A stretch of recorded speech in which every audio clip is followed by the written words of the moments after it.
All right, starting things off here, we have the Kershaw Bel. This is the clip point model. Of course, if you're already familiar with the Bel, I mean, what an awesome knife from Kershaw. And it looks like they're giving us a different blade on this one, a clip point model here with a flat grind. We do get a beautiful stonewash finish on it, which I absolutely love. It's going to hide streaks and markings as you use them more and more. And we do have MagnaCut steel on this one. It is also made in good old US of A. So it's a USA made knife. And it is an in-house design here, as you can tell by this little icon there. Got the USA flag, got some jimping here on the blade as well. It's got a very amazing implementation of a crossbar lock. I forget what the Kershaw calls it. I think it's called the Duralock or something like that. It kind of made its way. I remember it was a 2023 or yeah, I think 2023 or so, when the Iridium and the Heist and a few other models had their first crossbar lock from Kaiser.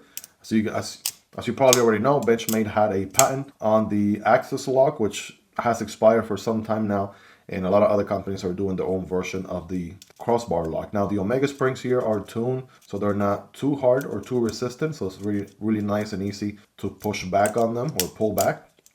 The only thing we don't get, and we do also see from other brands, is the ability to adjust the Omega springs. If you wanted to, I don't see additional holes for you to adjust the Omega springs. Other companies like Kaiser, for example, does a really good job with their clutch lock, and you can adjust the tension on the crossbar lock. So this one, again, if it felt a little bit loosey for you, if you had that sort of mechanism with additional holes, you could maybe tighten it up a bit, right? Make it a little bit more resistant. But action's great, thumb deployment is good, reverse flick good, and we have micarta on the handle here, proud liners with 1-2 standoffs. And a very, I mean, this is beyond deep carry, right? Way past the end of the handle, we have this very deep carry pocket clip. It's also reversible. There's your lanyard solution back there, lanyard hole.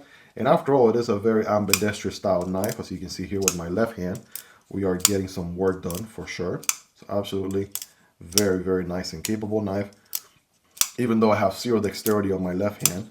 As far as the ergos go, yeah, this is going to be a full 4-finger grip all day, even with some jimping here on both the handle and the liners for additional grip. That knife is not going anywhere. And also, you can forward choke a tad bit. I wouldn't call this a finger choil, but you can, right? Very carefully forward choke.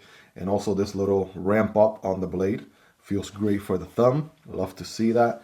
And yeah, just absolutely a workhorse with MagnaCut steel. One of my favorite premium steels these days. I'd love to see it as well. So all around, absolutely a very awesome knife in so many different ways.